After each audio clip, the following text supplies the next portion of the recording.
The transformation of paint, if you've been hanging around me for a while, you know it's real. Today I'm giving you a little bit more information, and I'm going to walk you through with some visuals for how you can make that cohesive look, and we're talking with a client. So it's going to be a fun one today. Enjoy. I'm not going to waste any more time. Let's get to it. We grew up with the phrase, home is where the heart is. But our culture has shifted, and now the message is, home should be Pinterest perfect. I'm calling BS on that message. Home, it's not about the stuff, it's about the story. And whether you know it or not, your home is a reflection of you and is already saying something. So what is it that you want it to say? Hey, I'm Danny, a former first grade teacher turned home decorator. Going from a dual income to a single income so I could stay home with my babies meant budget, like ramen eating, Goodwill shopping budget. And I learned a few things along the way, like how to bring big style to your home without breaking the bank. And I'm sharing it all with you. Tips, tricks, decor, and design advice so you can learn to tell your story with your style, where you can start living free from the Pinterest perfect trap and start living a life of intention. Welcome to Fig and Farm at Home, where we design happy living and where it doesn't have to be perfect to be beautiful. Last week, we chatted about some of the things that could be making your home look and feel tired and dated. And one of the things I mentioned was paint. Paint is, I would almost say, my top thing I'd recommend to any client, either in home decorating or home staging. Paint can dramatically change the look and the feel of a room. Last week, I gave you the example of my boys' bathroom, and it went from that fun Granny Smith green to white. White isn't always a foundation you need to work for or work with, but sometimes changing the color of paint on the walls is enough to change the feel of a room. You can take a room that is bland and boring and make it dramatic and playful and fun just by a coat of paint. Or you could do the opposite. You could take a room that is tired and dated and you can change the paint and make it bright and airy, or warm and cozy, or brooding and moody. Paint can change the feeling of a room. And sometimes it's not as easy as just picking the color. One color, you might like the color when you get it to the store, but you get it home, you paint it on the walls, and then what now? How do you make the stuff that is living in that space feel intentional, feel cohesive? It all starts with a plan. And once you understand that plan, you can then make sure that you are making those intentional choices to make that cohesive look. So today we're actually not going to be diving into the plan. And if you want to know the plan, I do want you to go back to my series and I want you to find that one. I think it starts in episode 6 where I talk about, but where do I start? Planning the room, understanding the purpose, and then finding your aesthetic and making that plan. Go back and listen to those if you need to know the plan. But today I want to talk to you about the power of paint. Now, you don't always just have to use paint on the walls to make a difference. What about paint on the ceiling? Have you done that? Would you do that? I've always wanted to do paint on the ceiling, and I finally got my chance last year when I painted my boys' room. Their room is, surprise, white. But I painted their room ceiling a deep, deep navy blue. And it's a Star Wars themed room. They do have a little bit of Star Wars wallpaper, but the ceiling makes the room. It is so gorgeous, and it ties into the other things that are playing out there. So you can paint the walls, you can paint the ceiling. What about the cabinets? Changing the cabinets can dramatically change the look and the feel of the room. A few years ago, when we first moved in, our home had that honey maple colored wood for the cabinets, and we don't have a window in our kitchen. So it made it feel really dark, even though our walls were light. They were not white, but they're light. But that wood, because it takes up so much landscape, so much real estate in the kitchen, it has a heavy, heavy presence. So one summer during nap time, of course, years ago when the babies were napping, I went to town. I took down all of the cabinets. I painted.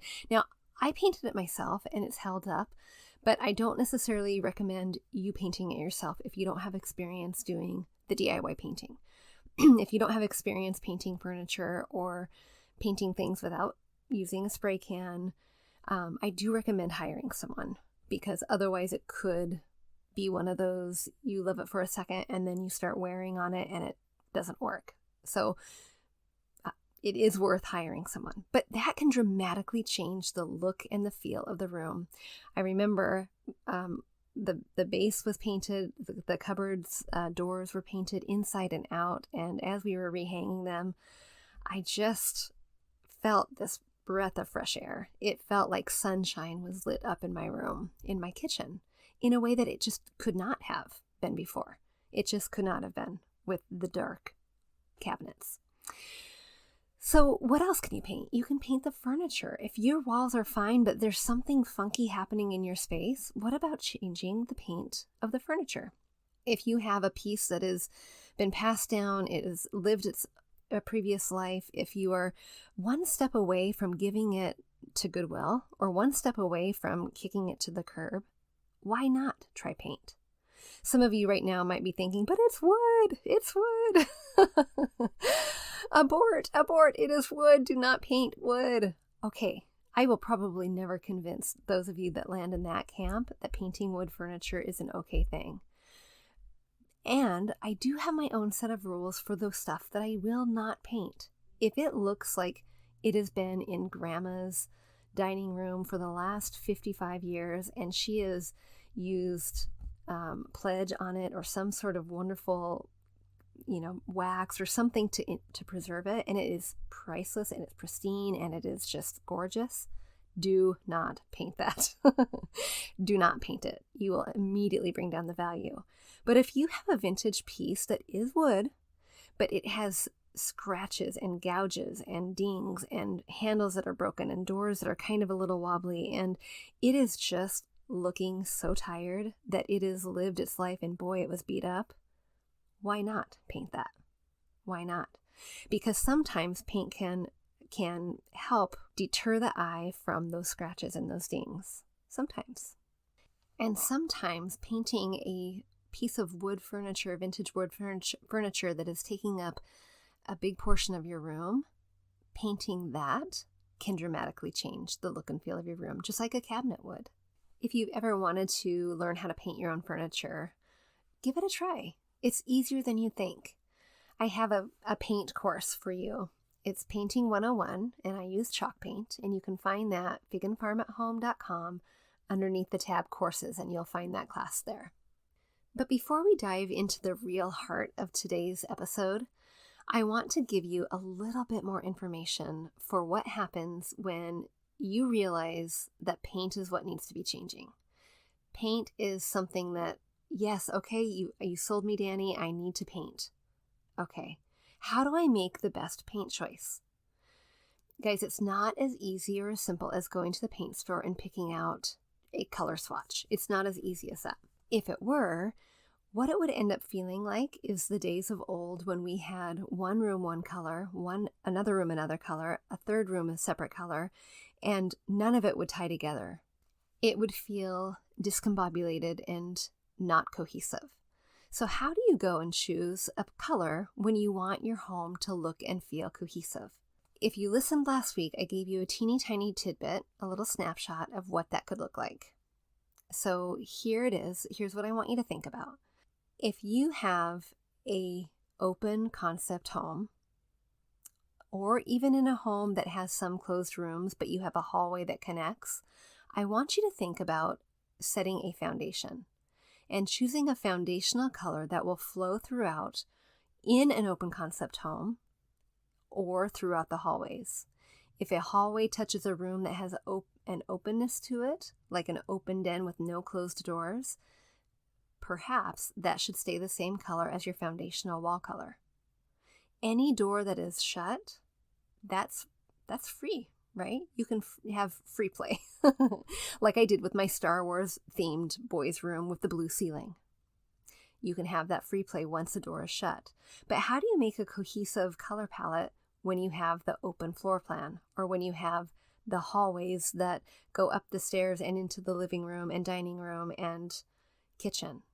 Here's my flow in my home, and I want to tell you, this is a foundational wall. So when you walk in the door, you see the library. The library extends into the dining room to the kitchen, what we call the sunroom, which was an eat-in kitchen that we converted, and then the living room, and then a hallway into an office and a bathroom.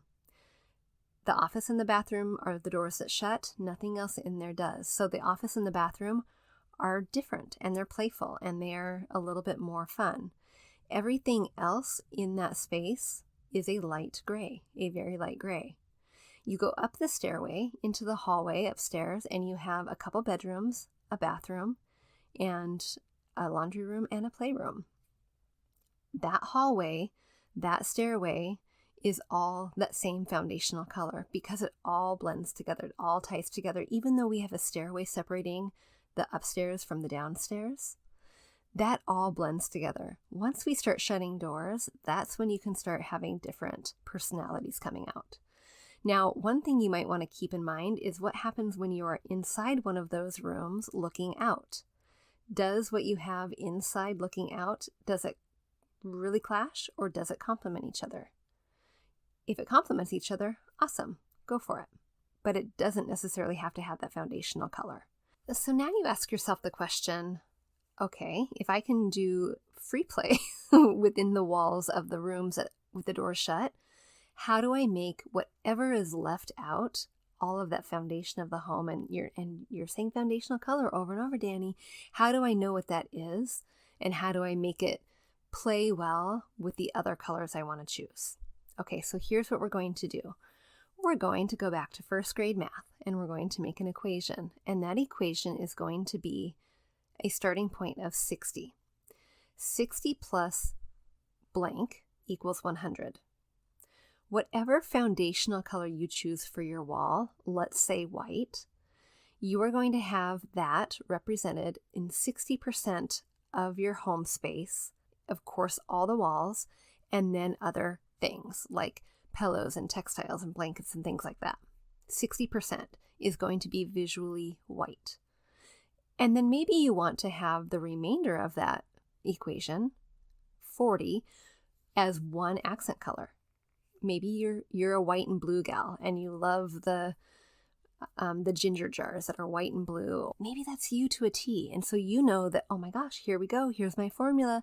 60 plus 40, 60 white, 40 blue. There you go. That's my formula.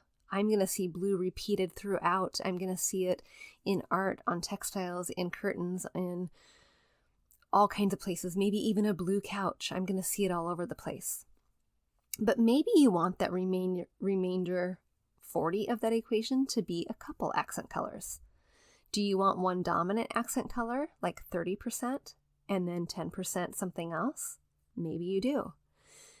Maybe you want two equal accent colors, 20% orange and 20% purple. I'm making those two colors up. Don't put those together. But maybe whatever equation you have, you want to have that foundational color be the dominant, and you can work with 60%-ish or 70%. Now, I'm not saying go and take out a calculator and a tape measure and really record the square foot of every place that you're going to see white, for example. But you are going to get an idea of it. How much white are you seeing? Are you seeing 60? Are you seeing 70%? Where are you seeing it?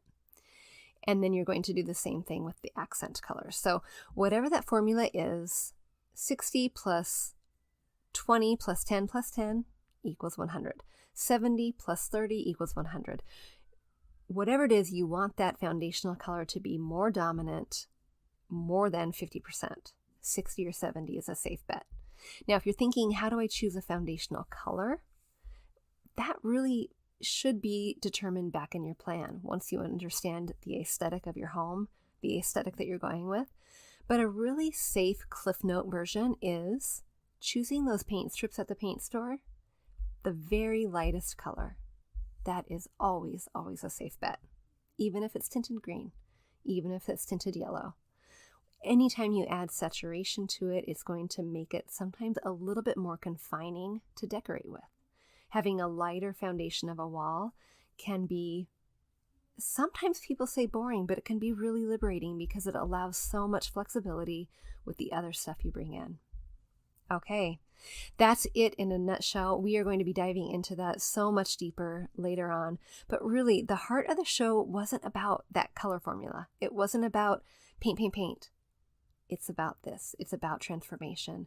And what you're going to hear next is me walking through a room edit with a couple sisters who had a great plan. And their plan was to surprise their parents while their parents were out of town with a room makeover. Now, we were crunched with time, and so I was close enough, I was able to go in and help them with it. Generally, I don't for room edits, but these gals I did. What you're going to hear is me giving these girls a room edit. It is me speaking to them in a PowerPoint presentation with pictures that they presented of the rooms that they wanted to redo for their parents.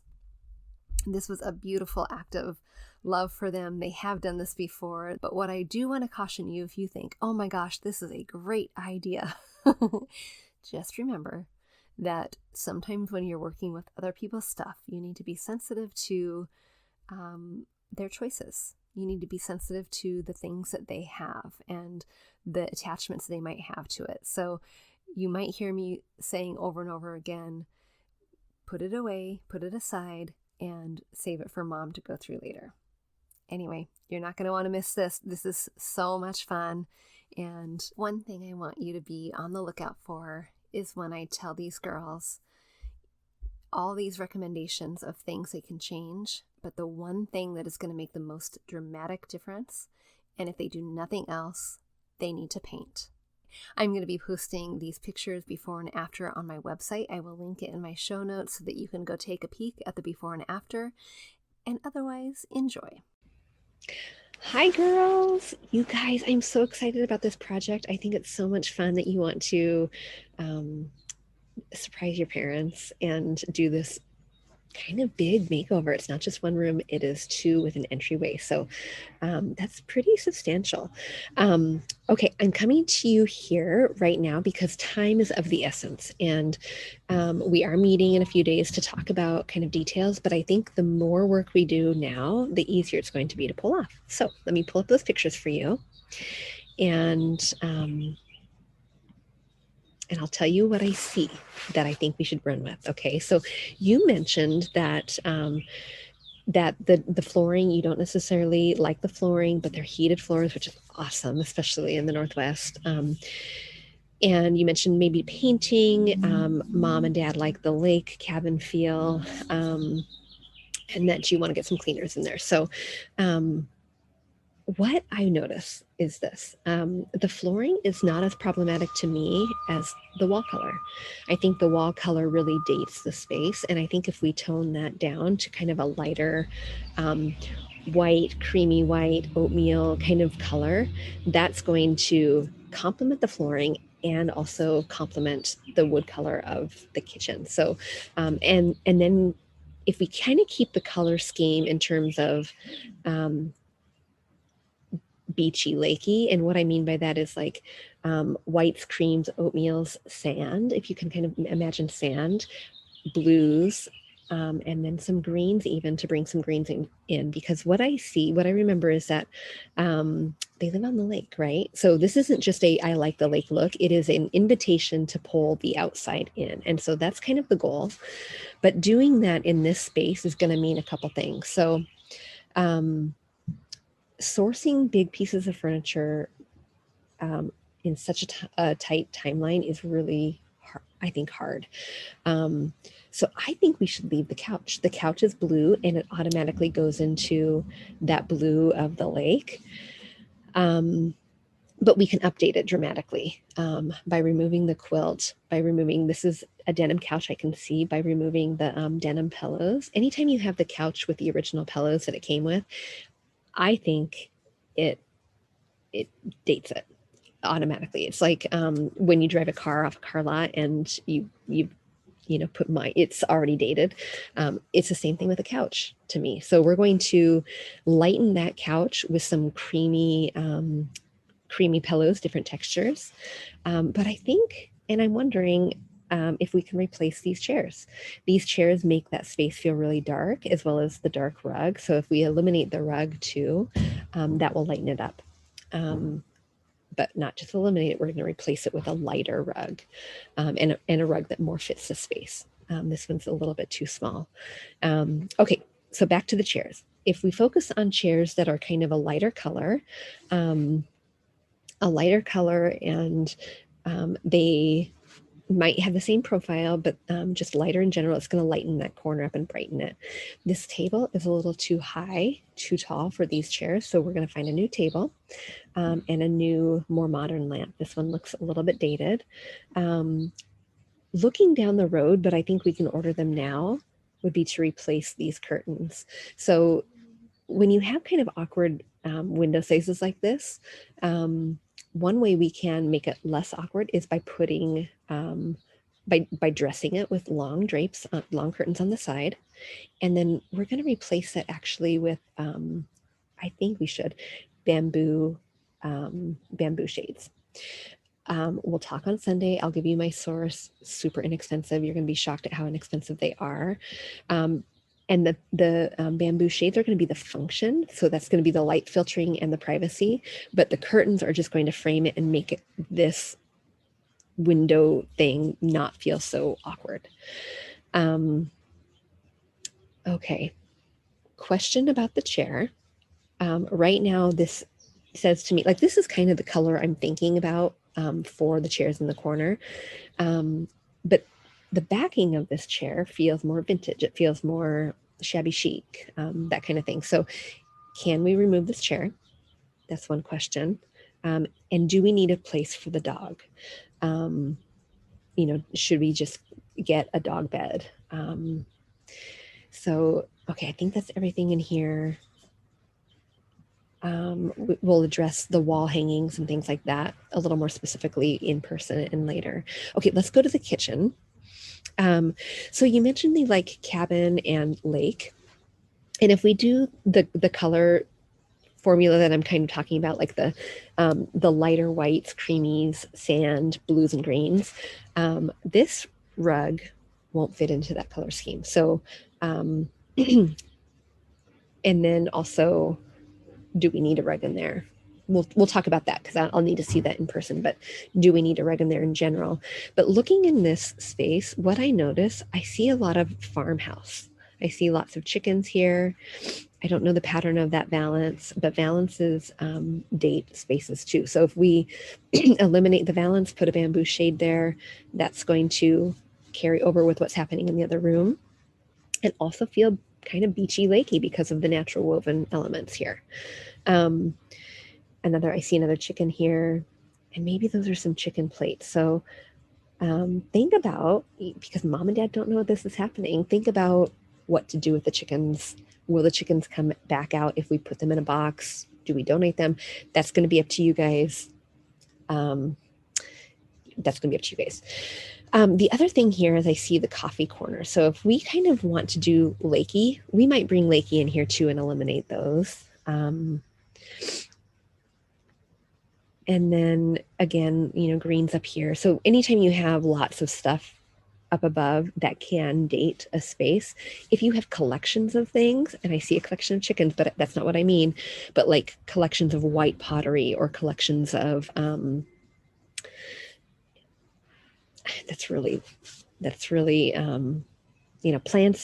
are generational. Plants are like an 80s, 90s thing on the top of the furniture or the cupboard. So let's plan on getting rid of those. Excuse me. Okay. And then anything else, you can tuck away in here that might eliminate that make the visual field feel a little less congested would be a good thing. So, mom should probably decide if she needs all those measuring cups, for example, but can you put them away and say, because if they see it in a space and they see, oh my gosh, this is new and fresh and wonderful, they might want to then make those changes for themselves. Okay, let's go into this space. And we already talked about the living room, but 2 more questions about that. Okay, the or I love, since it's lakey, we're going lakey. I love that. Do we need to keep the coffee table? Really, any pieces in here, do we need to keep them? Can we get rid of them? Those are the questions to ask before we meet. And then right over here, which is what I'm assuming is the entryway, I see another farmhouse element. And if we are going lakey, maybe that needs to be removed. If we do bamboo shades here, we'll want to do them here, and then we won't need curtains. And then this is kind of a cool, it looks like a bench, but these pillows, which I'm assuming went with those chairs, we might want to get rid of because it just darkens that corner. And so if we think about lightening that up, if we do want pillows there, we'll make sure that they're light and airy and have that color story happening again.